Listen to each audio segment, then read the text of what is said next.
പാലക്കാട് നെന്മാറയിൽ 17-കാരന് പോലീസുകാരന്റെ മർദ്ദനമേറ്റു. ആർവാശ്ശേരി സ്വദേശിക്കാണ് മർദ്ദനമേറ്റത്. കടയിൽ സാധനം വാങ്ങാനെത്തിയ കുട്ടിയെ ജീപ്പിനടുത്തേക്ക് വിളിച്ചു വരുത്തിയാണ് മർദ്ദനം. പരിക്കേറ്റ +2 വിദ്യാർത്ഥി നെന്മാറയിൽ ചികിത്സ തേടി. പോലീസ് ആക്രമണത്തിന്റെ CCTV ദൃശ്യങ്ങൾ ജനം ടിവിക്ക് ലഭിച്ചു. വിവരങ്ങളുമായി അരുൺ ആലത്തൂരുണ്ട്. അരുൺ, എന്തായിരുന്നു ഈ പോലീസ് മർദ്ദിക്കാനുള്ള കാരണം? പോലീസ് ഈ വിഷയത്തിൽ പറയുന്നത് കഞ്ചാവ് പരിശോധന നടത്തിയതാണ് എന്നുള്ളതാണ്. ഏതായാലും നെന്മാറയിലാണ് ഇത്തരം ഒരു സംഭവം ഉണ്ടായിരിക്കുന്നത്. 17-കാരന് നേരെയാണ് പോലീസിന്റെ കാടത്തം ഉണ്ടായിരിക്കുന്നത്.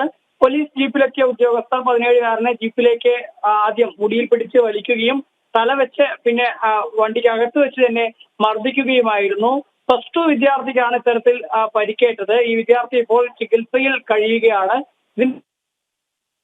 ലഭിച്ചിട്ടുള്ളത് ഏതായാലും ഈ സംഭവത്തിൽ പോലീസിന്റെ വിശദീകരണം എന്നുള്ളത് കഞ്ചാവ് പരിശോധന നടത്തിയതാണ് എന്നുള്ളതാണ്. വിദ്യാർത്ഥിയുടെ പക്കൽ കഞ്ചാവ് ഉണ്ടോ എന്ന് പരിശോധിച്ചതാണെന്നാണ് പോലീസ് പറയുന്നത്. നേരത്തെ 7 കുട്ടികൾ കഞ്ചാവുമായി പിടിയിലായിരുന്നു. ഈ കുട്ടി എന്തോ ചവയ്ക്കുന്നത് കണ്ടപ്പോൾ സംശയം തോന്നി. അതുകൊണ്ട് തന്നെ കുട്ടിയെ ഇത്തരത്തിൽ ജീപ്പിനകത്തേക്ക് വിളിച്ച് എന്താ ചവച്ചത് എന്ന തരത്തിൽ പരിശോധിച്ചതാണെന്നാണ് പോലീസ് പറയുന്നത്. മാത്രമല്ല, മർദ്ദനം നടന്നിട്ടില്ല എന്നും നെന്മാറ CI ഈ വിഷയത്തിൽ പറയുന്നുണ്ട്. പക്ഷെ ദൃശ്യങ്ങളിൽ അത്തരത്തിലല്ല.